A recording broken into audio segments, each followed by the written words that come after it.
evening, students. Once again, this is Santosh Kumar Sinha, your English faculty, and today I have come once again with the chapter that is called subject verb agreement. यानी कि एक chapter बहुत ज़्यादा demanded है बच्चों का भी demand था कि सर इस टॉपिक को एक बार और दोबारा करा दीजिए, जिससे हम लोग को एग्जाम क्वालिफाई करने में आसान हो जाए।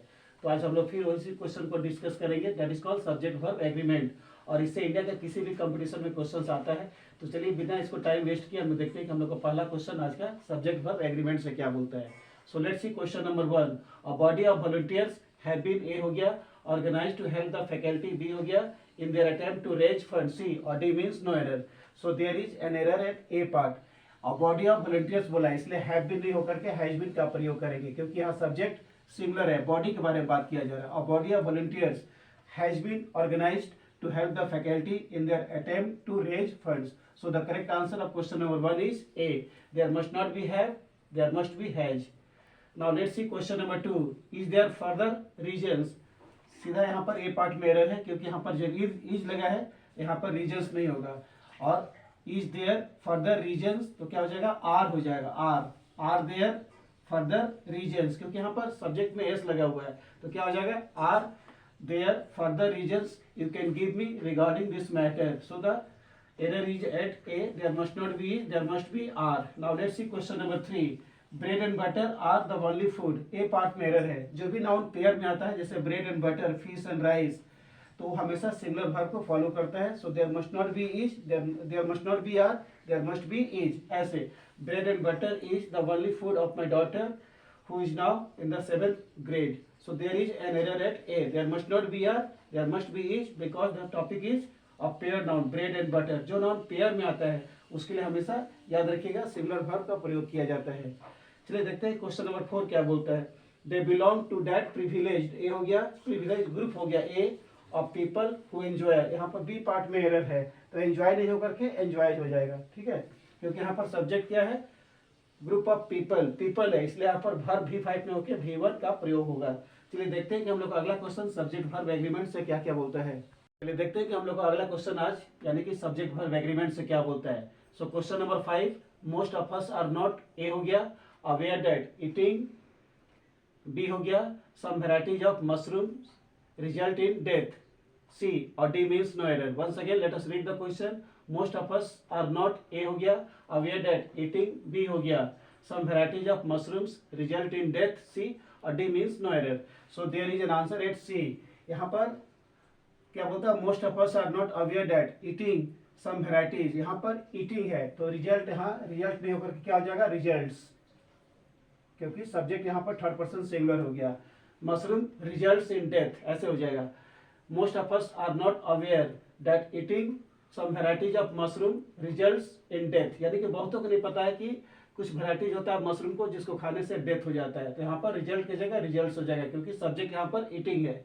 Now question number 6। Nowadays workers are less interested, a हो गया, in money as such and appears, b हो गया, to be more concerned about opportunities for autonomy and freedom, and D means no error. So there is an answer at B, there is an error at B. यहाँ पर appears नहीं होके appear हो जाएगा। ऐसे nowadays workers are less interested in money as such and appear, क्योंकि subject यहाँ पर प्लूरल है, वर्कर्स है, इसलिए यहाँ पर क्या हो जाएगा, V1 हो जाएगा। अगर सब्जेक्ट यहाँ पर थर्ड पर्सन सिंगुलर होता है तब यहाँ पर appears ठीक था, लेकिन यहाँ पर वर्कर्स है मोर देन वन, तो क्या हो जाएगा, V1 हो जाएगा।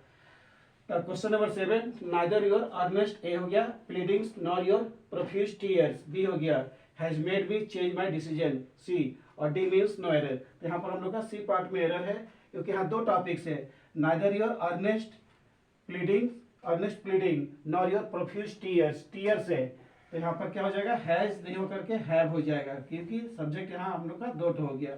सेकेंड पार्ट का जो सब्जेक्ट है ना, टीयर्स हो गया, तो यहाँ पर हैज के बदले हैव हो जाएगा। ऐसे neither your earnest pleadings nor your profuse tears have made me change my decision, और डी में बोलता है no error. So there is an error at C, there must not be has, there must be have, because there are two subjects.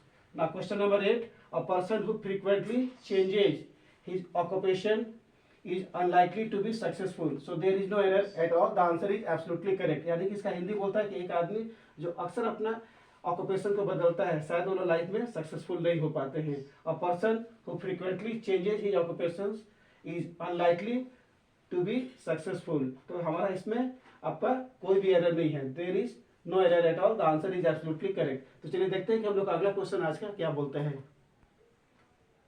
चलिए देखते हैं कि हम लोग आज का फाइनल सेशन क्वेश्चन क्या बोलता है, यानी कि सब्जेक्ट वर्ब एग्रीमेंट्स आज का हमारा फाइनल क्वेश्चन क्या बोलता है। So let's see question number 9, the request of the students union president a that fee must be हो गया lowered immediately was supported by a vast majority c और d means no error. एक बार और देखते हैं, the request of the students union president a that fee must be हो गया lowered immediately was supported by a vast majority C और D means no error। एक बार और देखते हैं, the request of the students union president यानी कि students का जो यूनियन प्रेसिडेंट था उनसे रिक्वेस्ट किया गया था that fee must be lowered, क्योंकि फीस को एकदम कम करना चाहिए और वो चीज बहुत भास्ट मेजोरिटी के द्वारा सपोर्ट किया गया था।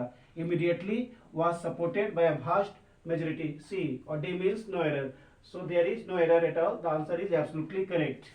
Now question number 10, along the northern A हो गया frontier of India is seen B हो गया the Himalayas mighty in their splendor C और D means no error, and this question was asked in the year SSC in the year 2009 और ये question SSC exam में 2009 में पूछा था। एक बार और इसको देखते हैं, फाइनल टच देते हैं, इसको क्या बोलता है, along the northern A frontier of India is seen B हो गया the Himalayas mighty in their splendor C और D means no error, and this question was asked in the SSC exam in the year 2009। so यहाँ पर B part में error है क्योंकि यहाँ पर द हिमालयाज लगा है, हिमालयाज, तो इसके बदले आर हो जाएगा क्योंकि सब्जेक्ट हम लोग का एक से अधिक है, प्लूरल है, ऐसे आंसर हो जाएगा।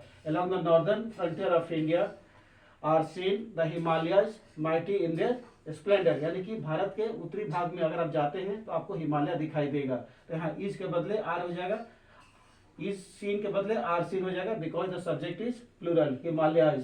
सो this were the questions regarding subject verb agreement. अगर आपको ये वीडियो अच्छा लगे तो इसको लाइक कीजिएगा, शेयर कीजिएगा और ज़्यादा से ज़्यादा इसको सब्सक्राइब कीजिएगा। Till then good night to all of you, thank you.